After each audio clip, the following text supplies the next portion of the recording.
Yo, what's up, people? This is Shelvon with Gaming and Culture Television. Interesting article just dropped from Variety. So let's check it out. All right.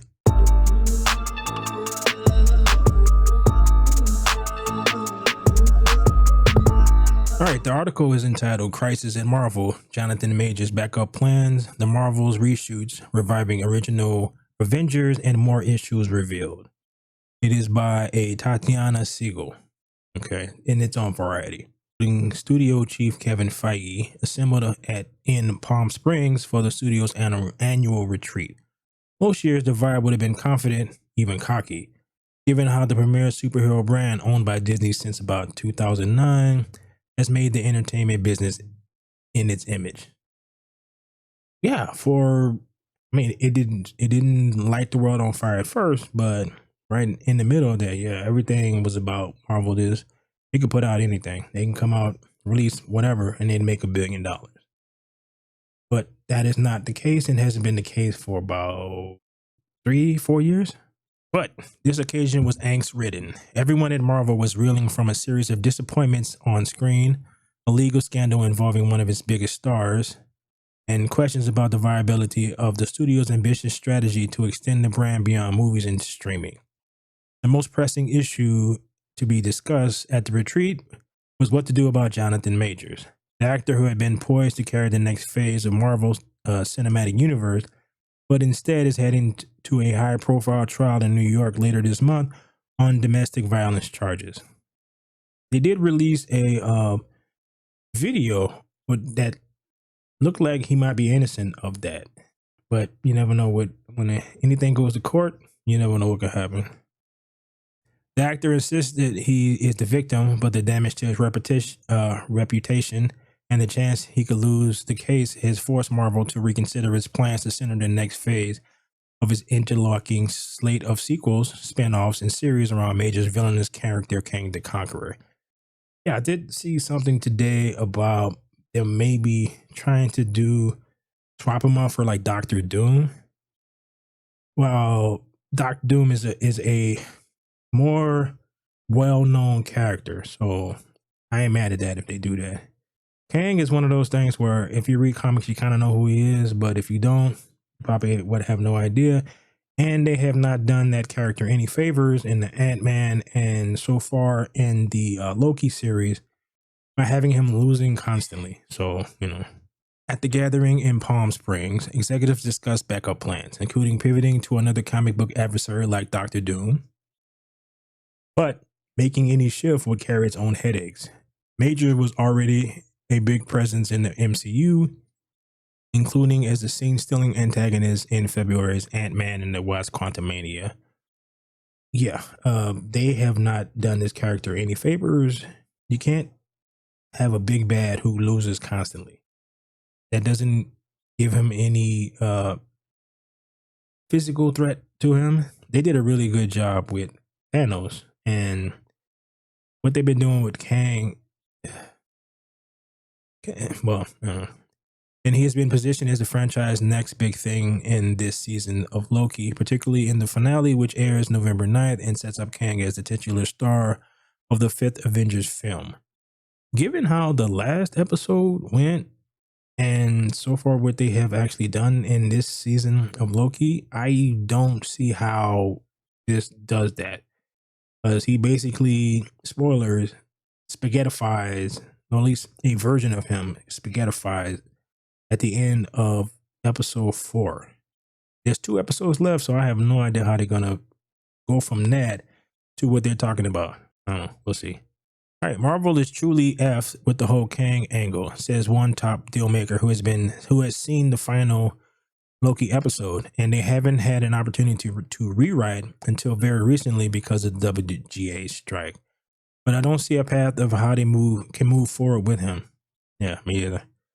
Beyond the bad press for Majors, the brain trust at Marvel is also grappling with the November release of The Marvels, a movie that nobody asked for, nobody's interested in, that is probably gonna flop with a terrible girl boss villain that they swapped out from a guy in a comic book who nobody never heard of, who has gold teeth.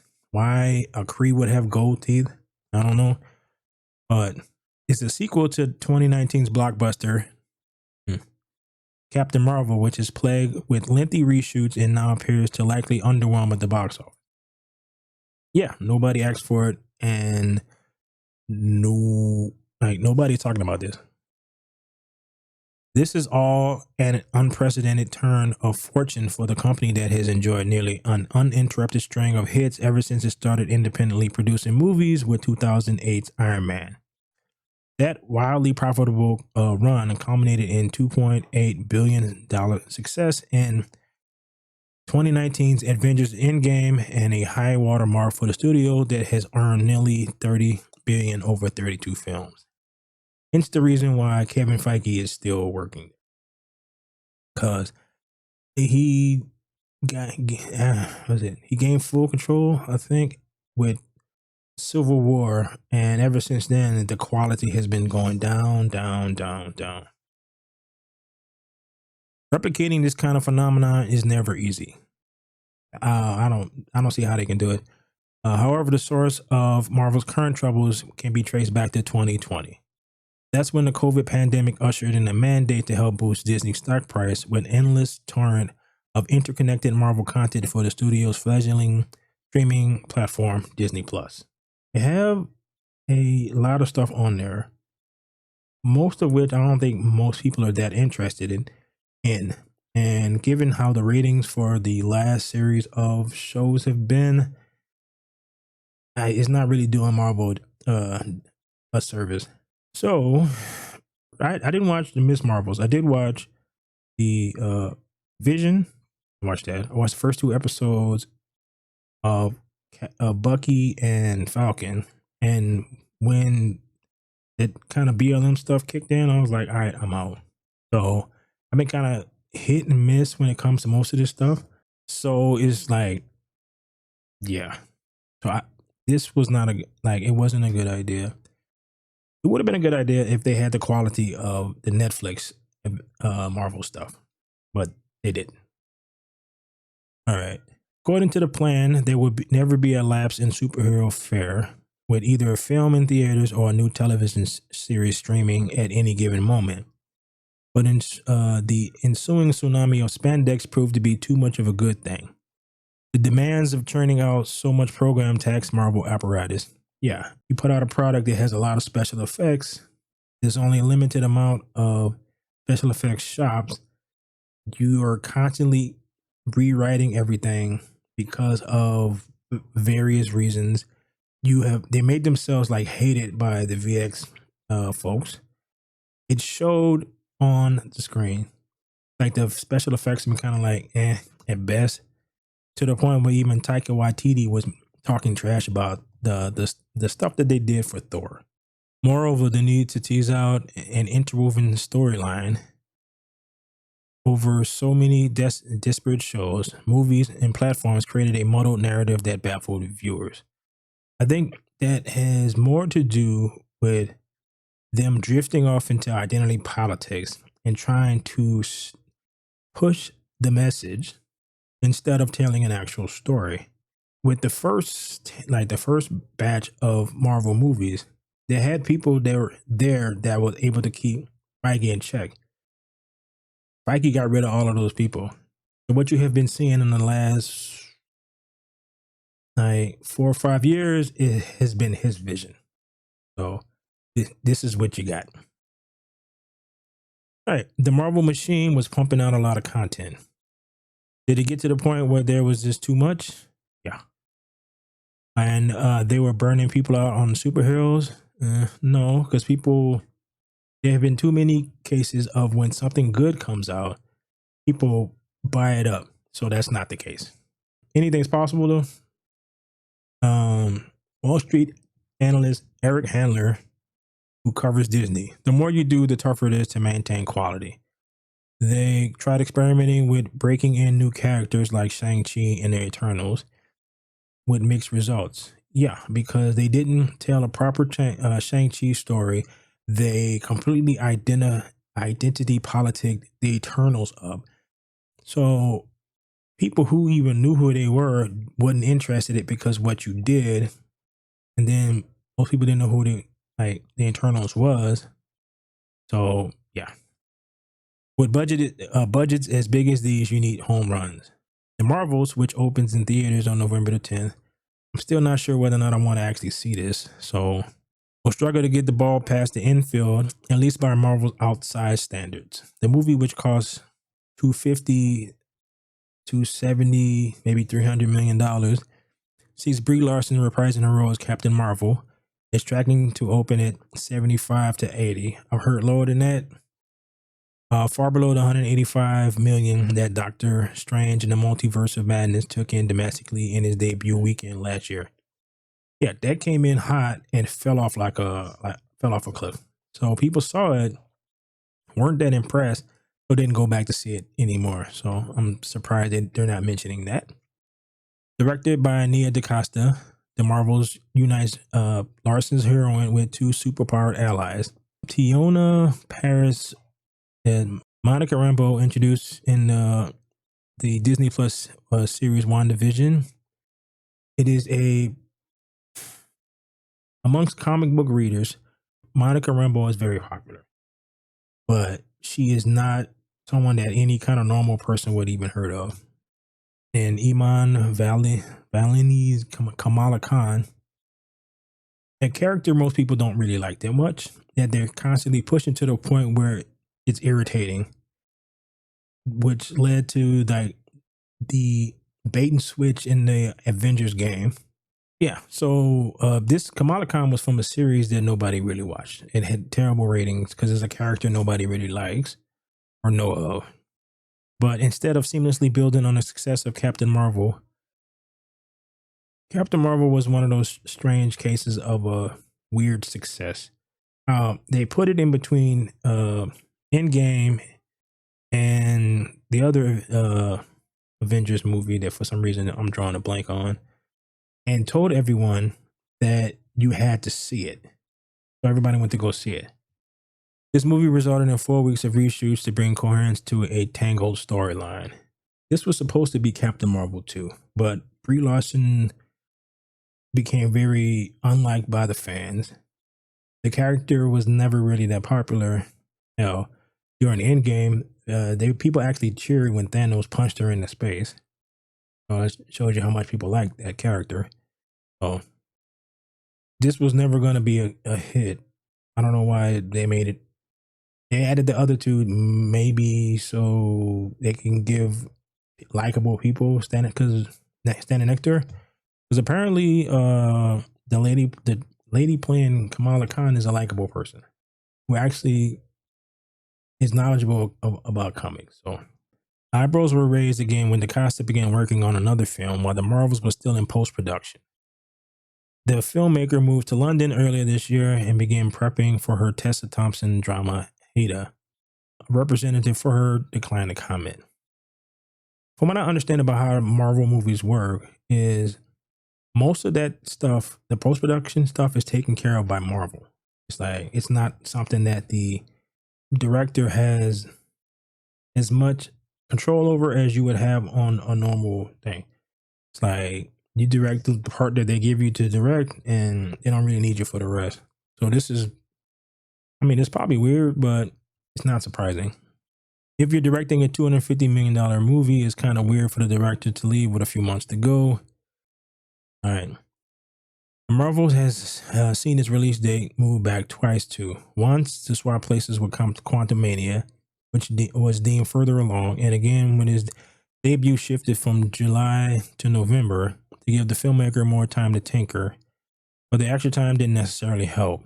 In June, Marvel, which traditionally only solicits feedback from Disney employees and their friends and families, took the uncharacteristic step of holding a public test screening in Texas. The audience gave the film kind of reviews. But Marvel has never been in the business of being average. Kevin's real superpower, his genius, has always been in post-production and getting his hands on the movie and making sure that they have a finished strongly. So get it done in post, I guess. These days he's spread thin. Well, yeah, because he's in charge of the movies, the television shows, and the actual comic books. So he controls everything dealing with Marvel.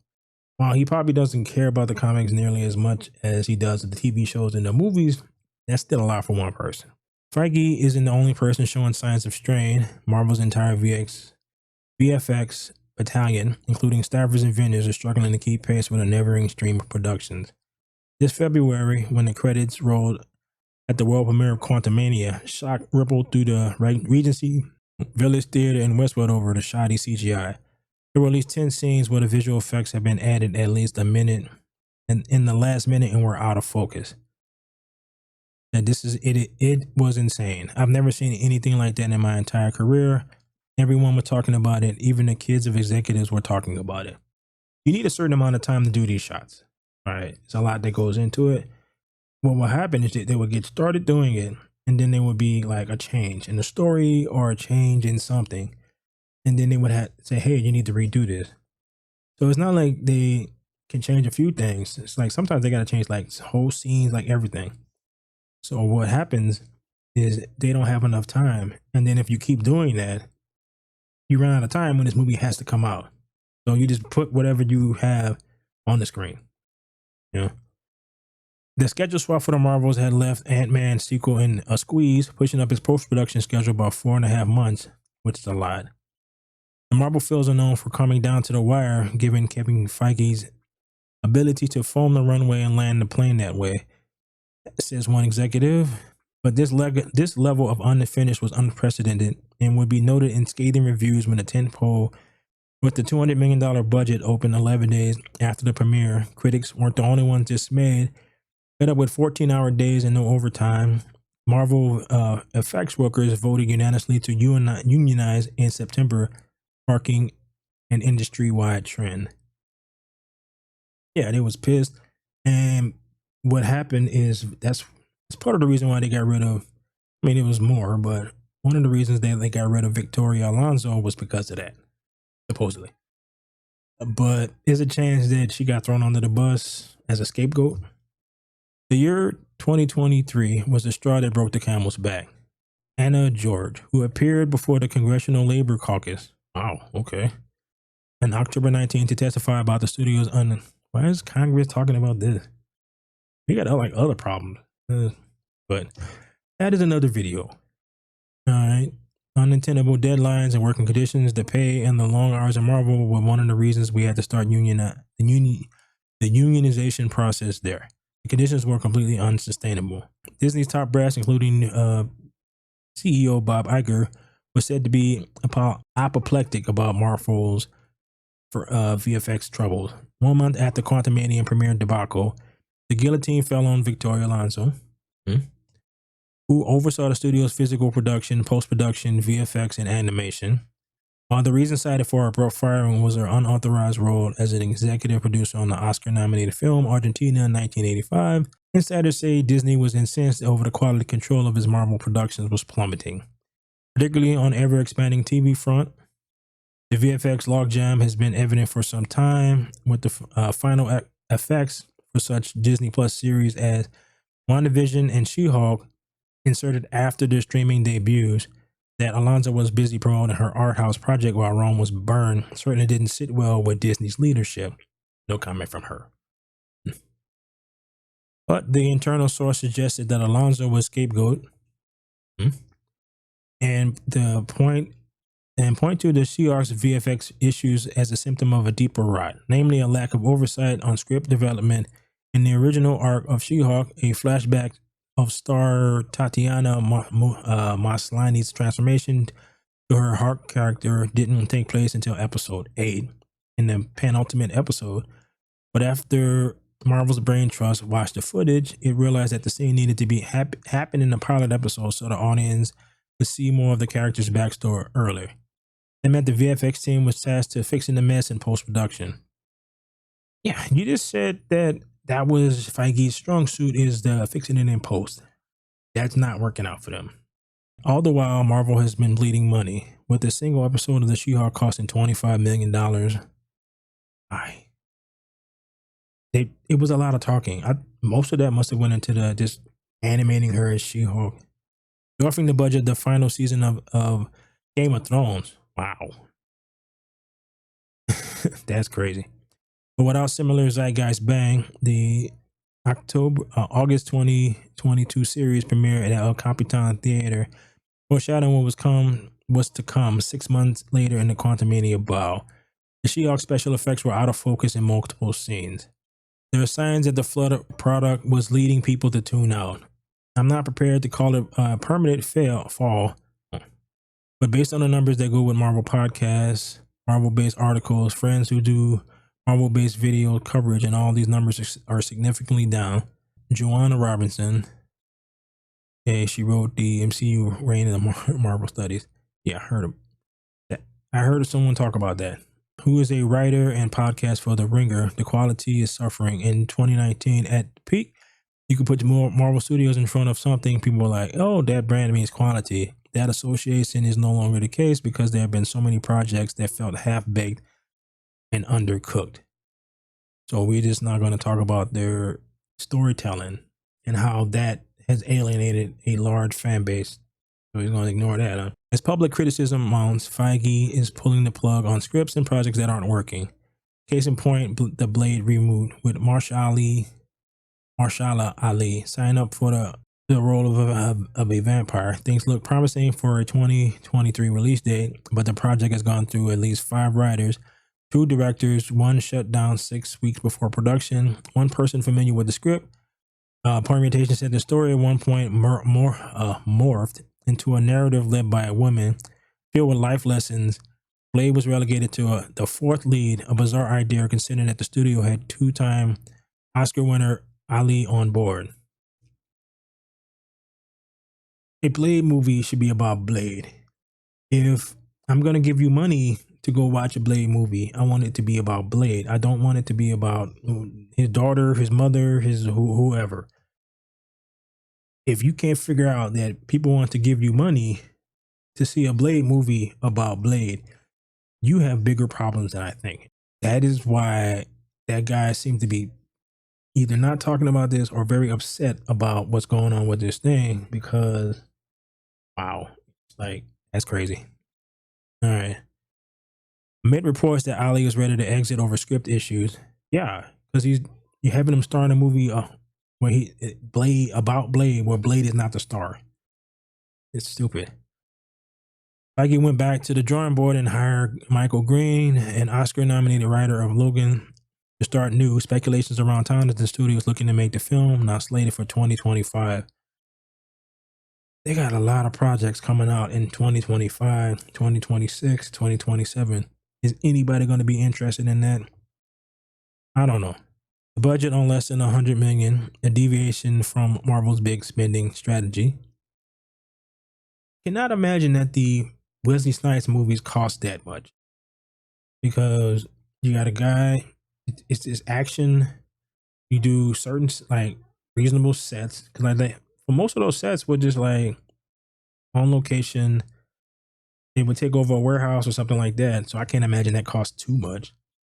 You don't need, those movies didn't have crazy effects because it's like 1990 something. There wasn't crazy effects to put in them. So I'm quite sure most people will be very happy if you made it to that quality. I'm just saying. But Iger publicly acknowledging the downside of a Marvel TV glut that diluted focus and attention. The keepers of the comic book empire considering some dramatic moves. Sources say that there have been talks to bring back the original gang for the Avengers movie. That would include reviving Iron Man and Black Widow. Okay. Both of whom have been killed off, yeah. It says that there shouldn't be a stumbling block, but these are movies, not comic books. Your average person is going to probably try to figure out, like, why, like, what happened? Like, how is he back? Like, how you going to do Captain America when the last time we saw him, he was old? So it's going to be expensive as I don't know what. All right, so will that solve Marvel's major problem? When he was arrested, Okay, Disney executive insisted that they can afford to a wait and see game. Yeah, because a lot of times what happens is you just go off of like what Twitter is yelling about. and then you find out that the dude is innocent, but he lost everything. Oh, okay. That he did a lot of stuff, and they just go back over that. All right. Studio source notes that regardless of the actor's legal issues, Marvel has had considered moving away from him. Let phase because of the box office performance of Quantumania.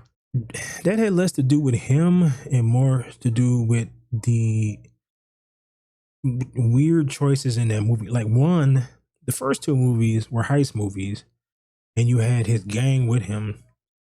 So people really liked those characters, and you did not have them at all in this one. And it wasn't a heist movie. And you start talking about how great socialism is weird choices. I think it had less to do with him and more to do with the actual story. Recasting Majors was an option, as Feige did when he replaced Terrence Howard with Don Cheadle. Depending on who you talk to, some people still like Howard a little bit better. In fact, Marvel isn't afraid to change direction, even after making splashy announcements.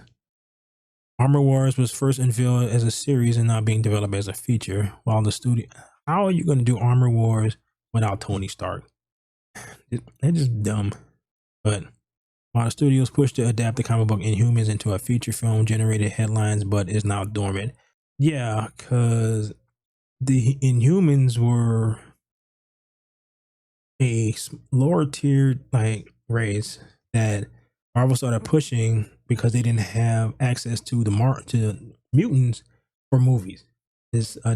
Fox had those rights, so they just started pushing the Inhumans for a while, and it just never really took off. All right, still, there was one bright spot in 2023 that was with Guardians, and it made about $845 million, but that was directed by James Gunn, and he is gone. But Marvel used to be as close as a guarantee as you can get. It's Paul, I'm not even trying to pronounce that, box office analyst. So going all in with the budgets made sense. Guardians 3 was a bit overlooked. Yeah, because when it first came out, people were kind of skeptical about it. So after people saw it, it's like, all right, this is pretty good. So people actually started, so it had long legs. But the reason why it could have made more money, but it didn't, because people were so checked out on Marvel because of all the previous projects. All right, but that had James Gunn and Chris Pratt, and you think of star power is becoming more important. Then there was Quantumania with $476 million.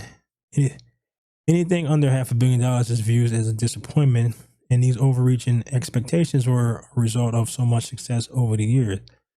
So he's not going to talk about the story in Guardians was good. The story in Ant-Man was not good. If the story in Ant-Man was as good as the story in Guardians, it would have made almost as much money as Guardians did, and actually probably would have helped Guardians out. All right. The key to reinvigorating Marvel may lie with the superhero arsenal that Disney acquired the X-Men. Yeah. People are excited about Deadpool 3, but what are we gonna get? Are we gonna get a Deadpool movie like Deadpool 2 and Deadpool 1, cursing and all that Ryan Reynolds stuff? Are we gonna get a Disney-fied version of these movies where they got an appeal to everyone, so it's gonna be PG-13, and of course you can't have guns, so that remains to be seen.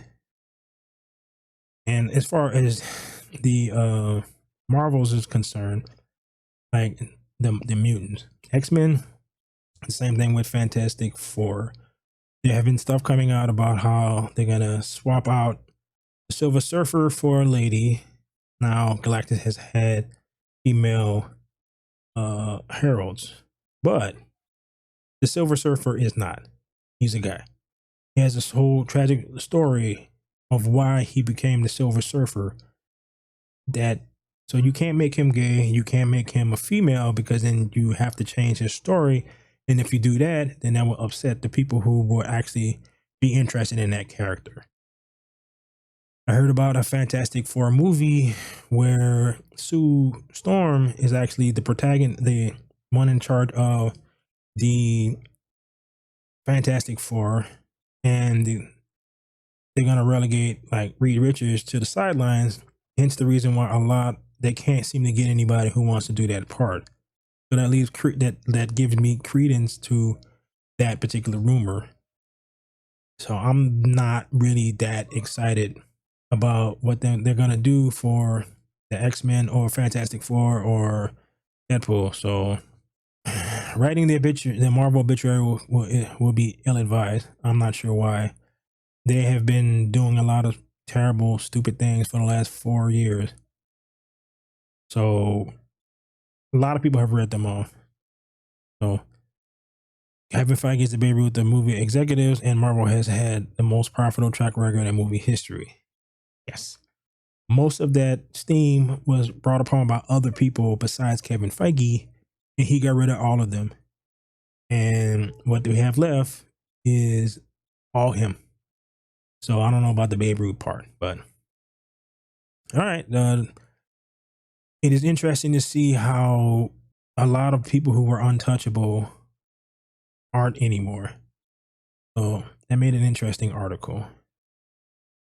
All right. So again, this was on Variety. So if you want to read it again for yourself, go check it out. But if you listen to me this entire time, thank you. And like and subscribe and all that fun stuff. Peace.